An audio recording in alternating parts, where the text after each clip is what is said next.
The newly formed Weimar Republic of Germany was subjected to a vicious process of looting and destruction.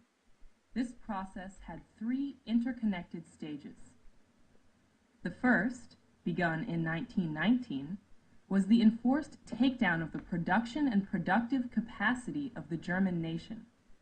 Raw materials such as coal, zinc, and timber, as well as foodstuffs such as cattle and grain, were forcibly shipped out of the country.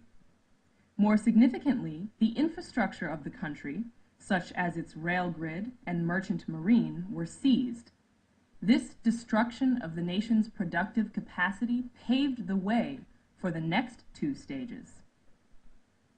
In 1921, a new set of conditions was imposed upon Germany, this time in the form of the creation of a financial debt bubble. A total punitive debt of 132 billion gold marks was established, and an annual payment of 2 billion gold marks was ordered to be paid to the Allied nations of Britain and France.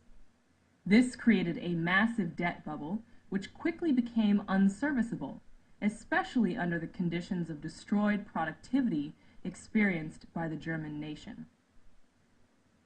The conditionalities, both physical and financial, generated widespread hunger as German exports increased and imports dwindled to near nothing.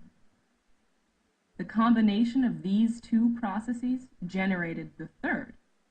In order to maintain its population under these harsh conditions, the German government instituted a policy of money printing. This stimulus package, in fact, had a short-term positive effect. The German population temporarily reached full employment, and some of the effects of the physical collapse were masked. But in 1923, the situation exploded. The increasing debt, serviced by an increasing money supply, generated an enormous gap between the value of the German currency and its no longer extant productive output. The price of goods skyrocketed, and the value of the Reichsmark plummeted to almost unimaginable depths. The German population was drowned in a sea of money. At this point, a British-sponsored solution was nurtured and deployed within Germany. Under the pretext of regaining stability, fascism was unleashed as a project within Germany, sponsored by the same British Empire which had staged World War I, the same British Empire which had imposed the financial and economic conditions which had crippled the once great nation of Germany. Europe was again launched into savage austerity and world war. The process which was set into motion in Germany was one that economist Lyndon LaRouche described as the triple curve.